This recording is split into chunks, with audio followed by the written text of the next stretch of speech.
I'm Nyte, and this is Ballad Breakdowns, a series where I take some of my favorite or not so favorite songs, overanalyze the lyrics, probably take them way too seriously for my own entertainment and hopefully yours too. The song of the day is The Rain by Oran Juice Jones, and it's from 1986. Now, this song is a little bit different than most you'll hear. It has a few short choruses, 2 small verses, then a really long monologue at the end. Now, many of us know there's a lot of old school R&B songs with a speaking part in it, but this one is 2 minutes long out of a 4-minute and 22-second track. And since the verses don't really say anything all that crazy, the monologue is really what the focus will be in this video. The song starts off with the chorus, goes into the verse, and you know the theme right away. He feels hurt, he got cheated on by his girl, yada yada yada, classic trope, you know, nothing special there. So as the monologue begins, he invites her in and tells her he has hot chocolate on the stove. Which makes me wonder, did you not have a microwave? That's how most people I know would make it. Maybe I'm just not old school enough to make hot chocolate on the stove. Anyway, after an exchange of pleasantries, you know, he tells her how he misses her, asks if she misses him, you know, and then says, I missed you so much, I followed you today. Like, really? Whoa. Stalker behavior?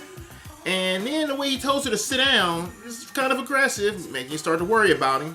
The worry about what he could do goes away when he shows his true character, and you can see that he has some serious issues. He says his first impulse was to, and I quote, run up and do a Rambo, whip out the jammy, and flat blast both of you. So you see a guy with your girl, and your first impulse is to murder both of them?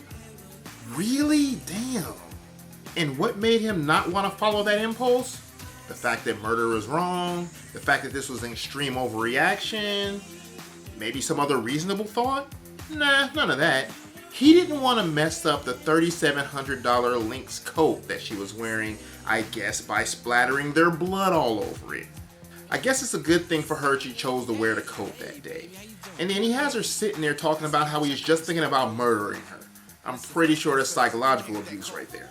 He then tells her he's taking back all of the things he provided her with, you know, jewelry, money, credit cards, all that good junk. It seems like their relationship was pretty shallow though, because then he just keeps talking about all the various material things he bought her, things she couldn't pronounce, and you know, maybe you should have gotten a more quality person if you wanted her to be more quality.